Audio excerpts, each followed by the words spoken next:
Hello everyone, it's Elena, and today I'll be sharing with you guys my tips for getting a 7 in history. For those of you guys who don't know, I just graduated from an IB school. Well, just graduated is maybe a little bit of an understatement, like 3 months ago.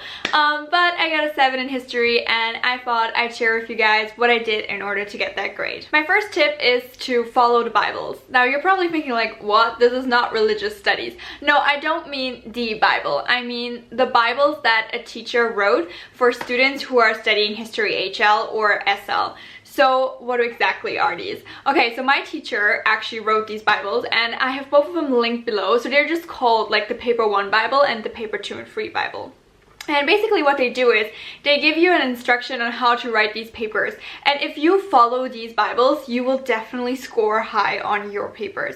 So like this teacher just broke everything down. And basically what it does is it tells you how to structure your answers. It tells you what you should include, how you should write it, how much you should write per question. And it is just so useful. So if you don't exactly know how to score high on these papers, just check out the Bibles. They are super useful. And I would highly recommend really studying these Bibles and actually knowing by heart what to do in these papers. They even tell you how much time you should spend on different questions.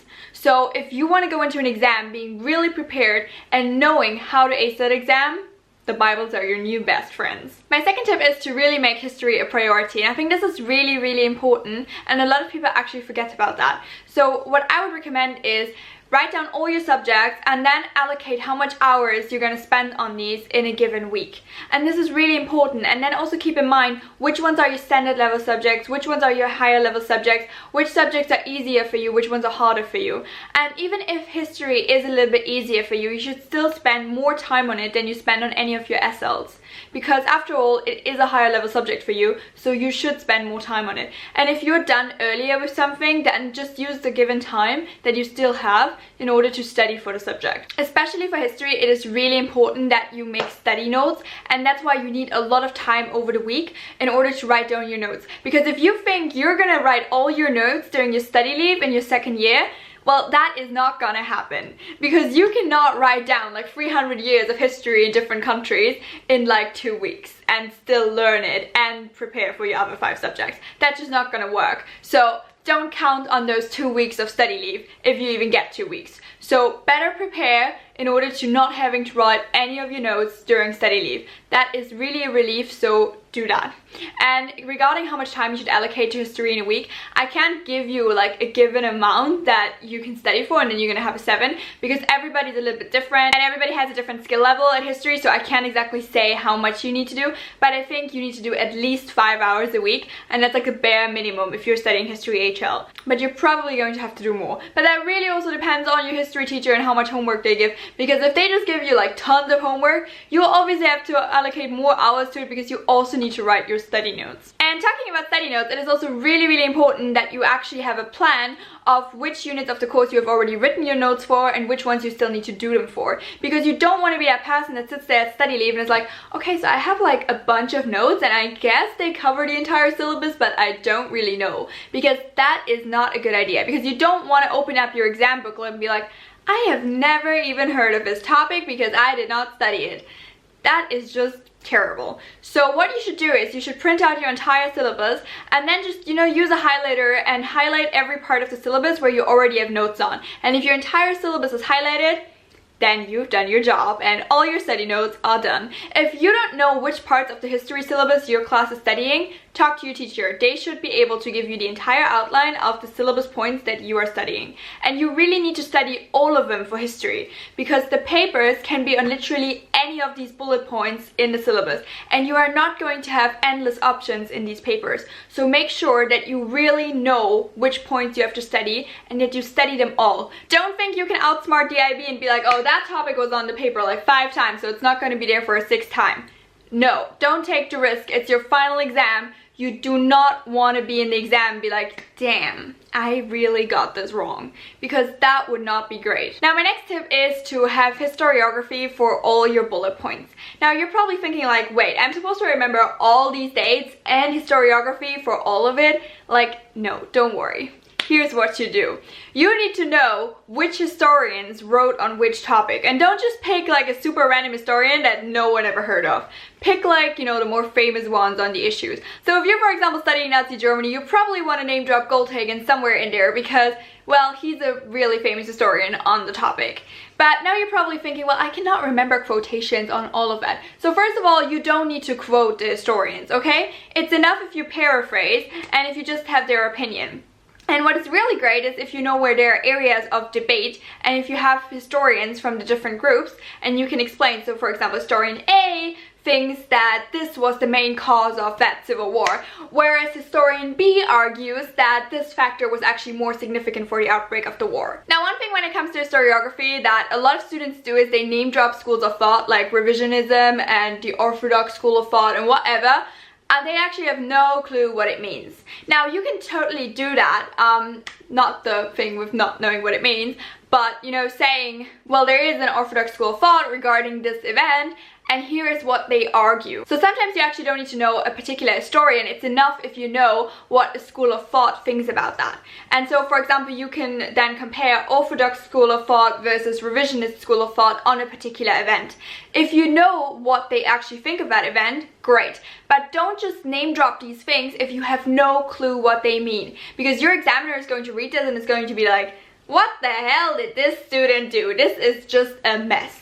And then your historiography doesn't get you bonus points. It actually makes your examiner a lot more suspicious of your essay, and they are more inclined to double check everything you wrote. Okay, my next tip is to do practice papers and to do a lot of them. Actually, to do as many as you can. Now, for history, doing practice papers can actually be quite hard because the papers are really long and you don't just want to, you know, sit down for a few hours and write a few essays. It just takes way too much time out of your week and it is just not doable. So how do you revise easily but still keep everything in mind and, you know, get better skills for essay writing?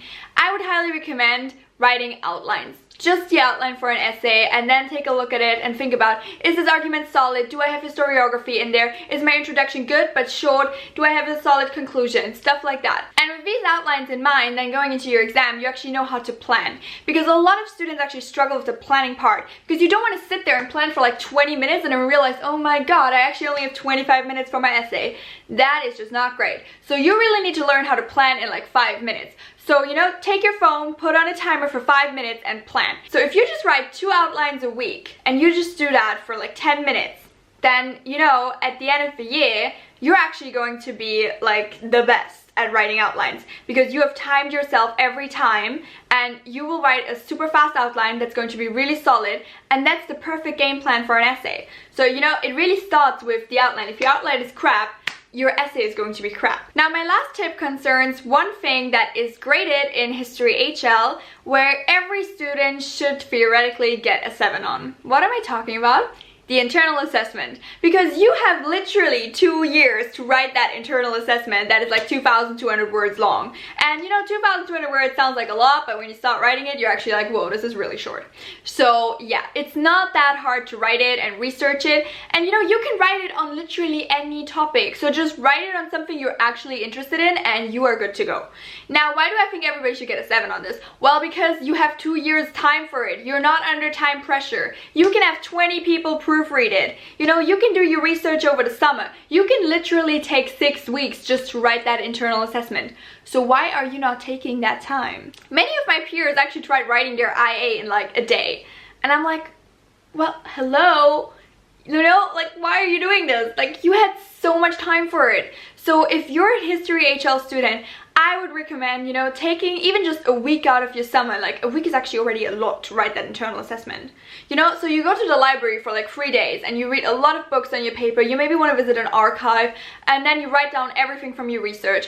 Then when you have your information, you write an outline and then you just write it. Like, doing an IA is actually not that hard. It's just like a massive paper 2 or paper 3. But many students just think, well, I'm gonna do it some other time, and you know, they just let time pass and procrastinate, and then at the end of the day, you're like, oh my god, time's running out, the deadline is like tomorrow.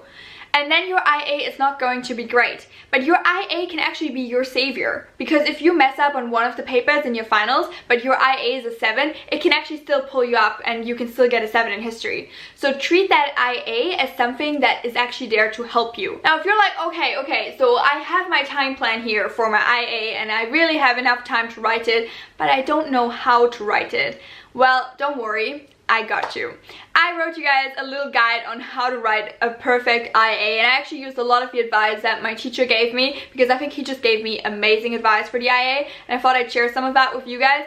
But you know, if there's anything you're unclear about the IA, it's also really important that you talk to your teacher, because your teacher is supposed to supervise you on it. You know, if you have a great teacher who already gives you a lot of guidance, really make use of it, because it can help so much when there's someone who's experienced with grading IAs who then gives you feedback on your first draft. But also, before you hand in your first draft, get some of your peers to read through your IA and give you some feedback. Because while your peers may not catch what makes you score high on the criteria of the IB, they will definitely catch some grammar mistakes and things where you thought you were being very clear in that paragraph and your reader is just like, what the hell is she trying to argue there? So they can really help with these little things, so that your first draft is actually already a little bit better than your actually original first draft was when you hand it in to your teacher. And that's always great, because then your teacher can give you more sophisticated feedback and doesn't have to be just like, well honey, like, try writing some commas in those sentences. It would really help, you know, because that's feedback that your peers could have just given you and you didn't need to waste your teacher's time on it. And if you waste your teacher's time on it, your teacher is less likely to look at things like the actual content of your IA. So yeah, those were all my tips for getting a 7 in History HL in the IB. I hope this helped some of you guys. If you guys have any questions about the history course, feel free to drop them in the comments below, or just message me for the contact section of my blog, which is linked in the info box below. Thank you guys so much for watching. Bye!